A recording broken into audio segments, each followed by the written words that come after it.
welcome to Impactful. In this episode, we are going to explore a new and exciting world called the Metaverse.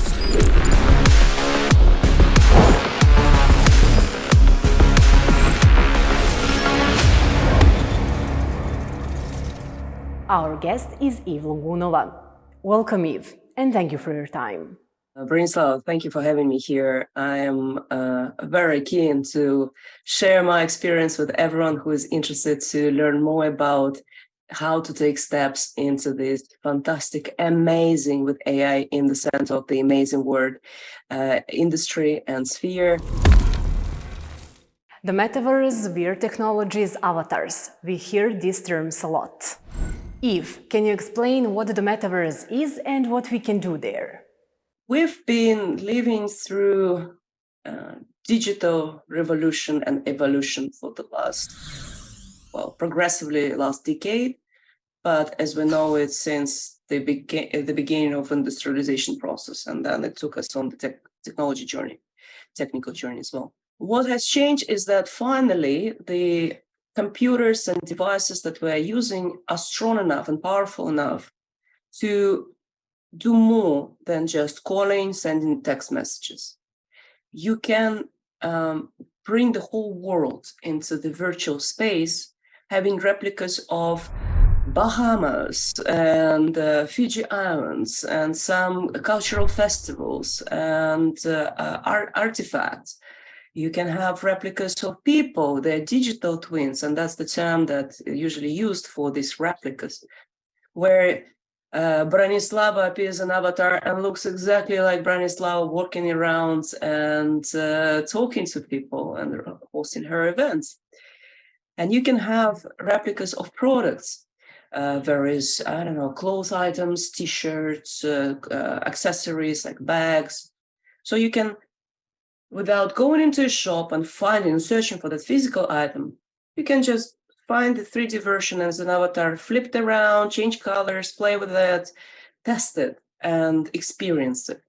I purely believe that physical world should always be in parallel with the digital world or virtual world. Because we as humans build or receive our experiences by exploring. It's let's say a model where you, as a child, you need to touch, you need to learn the world, you need to touch, right? You need to hear, you need to see. Digital is great. At the same time, it's limited to the digital screen. Your learnings are different. You learn how to communicate, how to present, how to experiment digitally. But as social skills, you need to stay human, right? And it's good for your health and well-being when you go to nature, when you meet people, when you have a party. So celebration, vs everything else is really important to do physically as well. But transition now goes into phygital. Physical going digital, and also you see the other way around, digital trying to get into physical. So the other way around is mostly done by digital presented on the screens during physical events or in the VR headsets. But when you look at physical going digital, it's where you can also, if you have an event and it's, United Nations, UNESCO gathering with a lot of important people, you can have your technology projecting those people as avatars in real time into the metaverse. So those who couldn't fly in, they can participate virtually. And that's the extension of the real world. It's not the real world, though the digital generation, the digitally native teenagers, children that are coming, they would probably see the world first as a virtual experience. For us, older generations, we're trying to still understand and level up to sides of the digital coin. Is there just one metaverse, or are there different versions? There is a metaverse and the metaverse. So we are now at metaverse with no article before, because we're trying to kind of explore it, build it. No interconnection between spaces yet. Different platforms doing it, but it's more centralized Web 2 way. Let me figure it out myself, and maybe then I can interlink with someone else, and then we can build the metaverse. And that's where the difference is. What we're doing is experimenting with new tech, basically, at this moment. We need more people doing it together with us, so we all have different voices included into the metaverse evolution and revolution. A metaverse, when you have a sufficiently functioning space that is yours, you build it on somebody else's platform, or you have a company, let's say Decentraland, Roblox, well, many others. You can go Frame, VR, and Spatial. They have the engine, they have small spaces that you can create yourself, and then they are kind of interlinked by the means of the website. You just click on these boxes with different spaces and you enter them. They are not interconnected from within. So it is still a metaverse because it's a space and not connected. The metaverse, and that's a term that was coined 20 years ago, right? I think the metaverse is not going to be in our lives for probably another 15 years. AI, generative AI, helps us with the fast implementation and progression of things. But we need to figure out the foundations first. And when I say foundations, not only how to build wonderful spaces where you have birds flying and the waterfall replica so realistic that you kind of want to jump into it.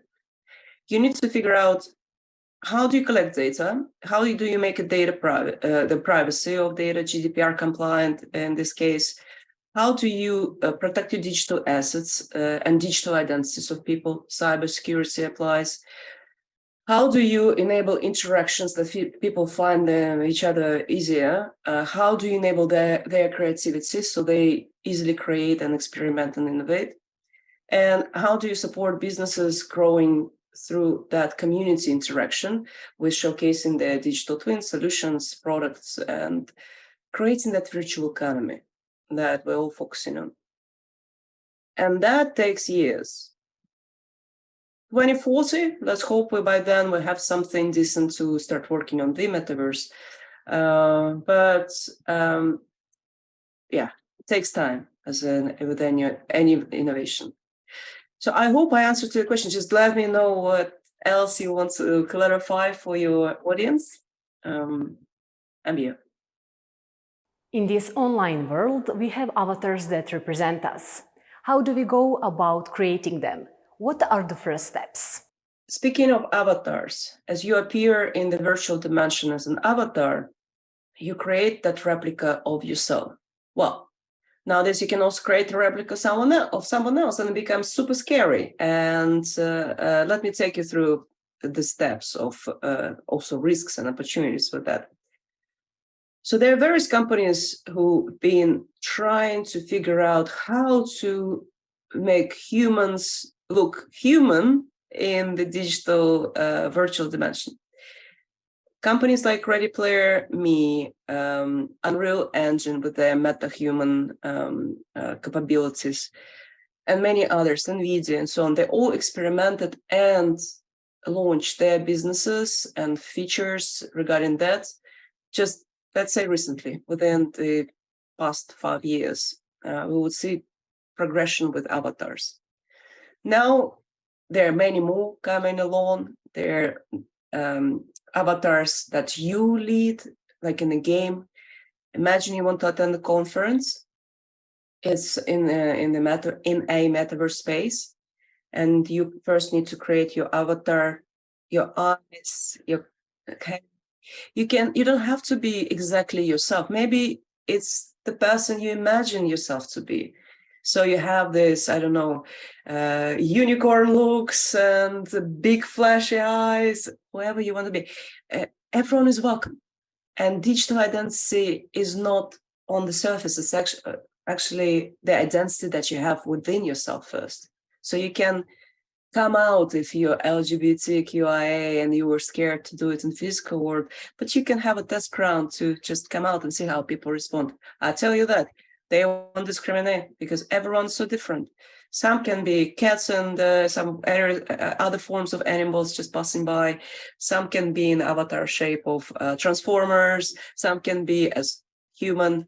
Some can be what imagination allows. So you create this replica of yourself knowing this is me. I feel this is me. My avatar has green hair and orange shirt. It stands for the Netherlands, where I'm from. And then green hair, that's the color of our company, Evenness.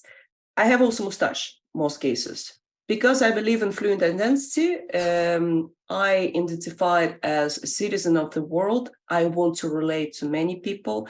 And gender-wise, it is a bridge of looking as a girl in my avatar, but having a mustache representing the masculine side, right? So you can play with your the form of how you want to look and feel about it. This world is fascinating, but do we need to be mindful of risks? Can someone steal our identity or misuse our avatar? If it's super easy to create an avatar, and in most cases, you can also upload your photo to create your actual face.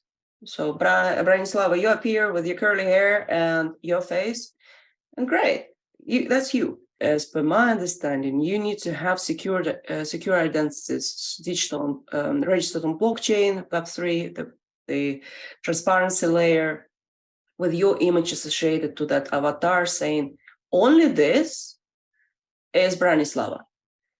You can have flexibility in changing your clothes, but the face registered to you.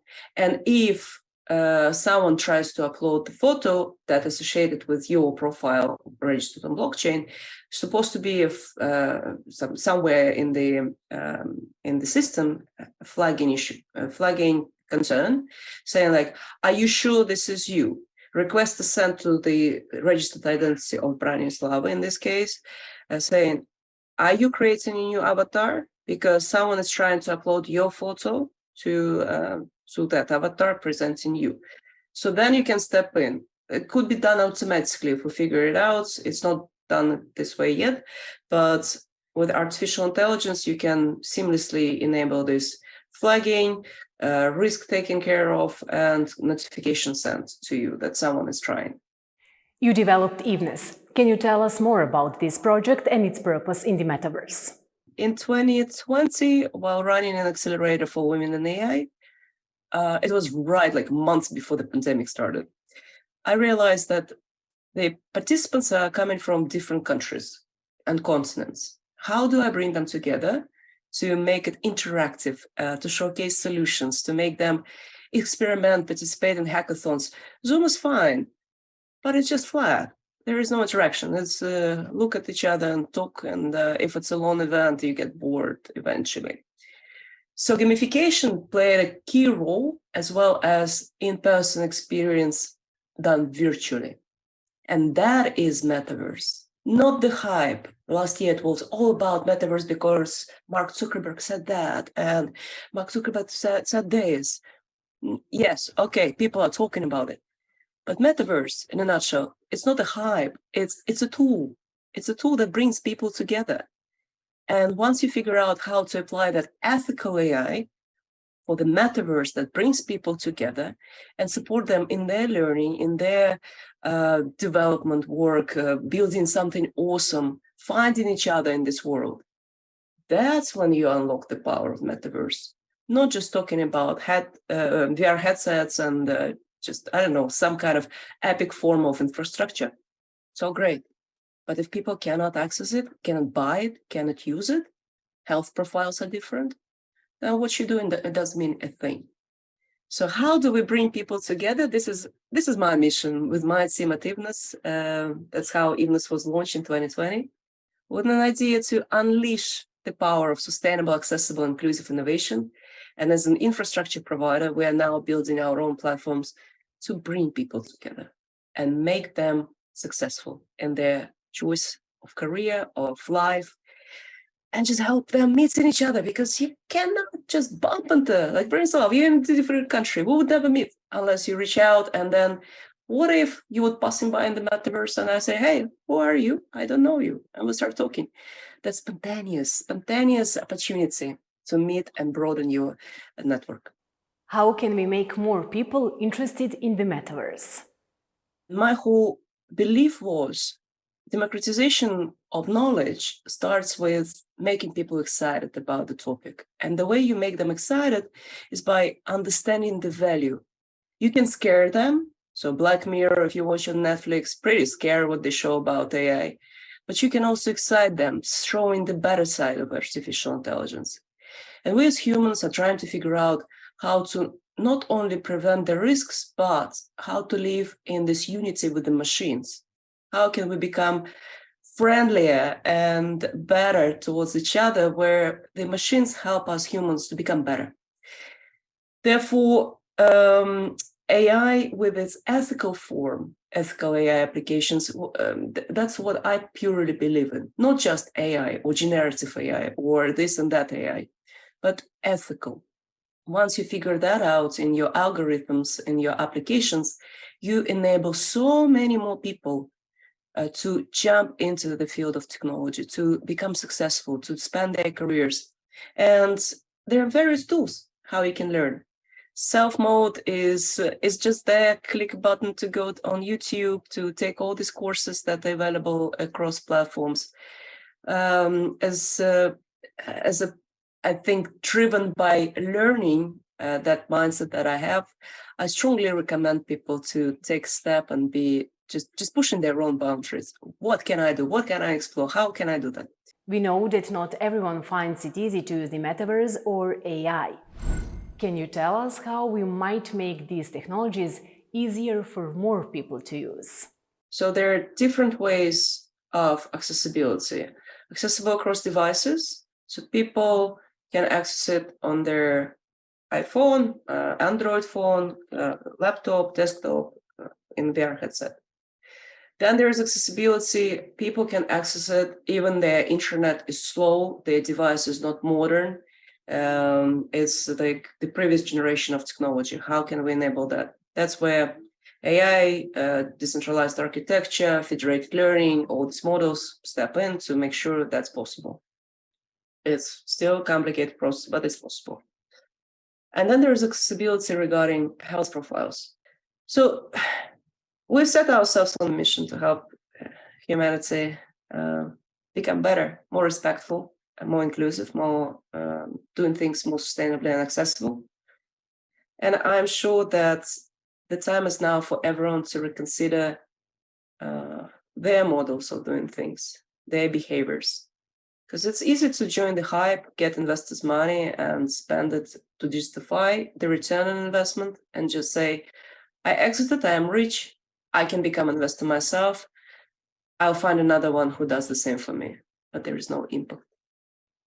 And once you are doing this kind of startup routine, bringing money, and that's it, you will be doing great, but you don't help anyone else. And that's sad, because we as humans should leave the planet Earth at some point, kind of feeling proud that we left something behind for people to be successful. Anyways, philosophical discussions is something else, but I hope people would hear me saying sustainability, accessibility, and inclusion are very, very important in today's world, and ethical AI is what you want to focus on if you are learning. Thank you, Eve. Thank you very much for having me here, Branislava. Have a good day. Thank you, everyone. I hope that we will meet in the next episode of Impactful.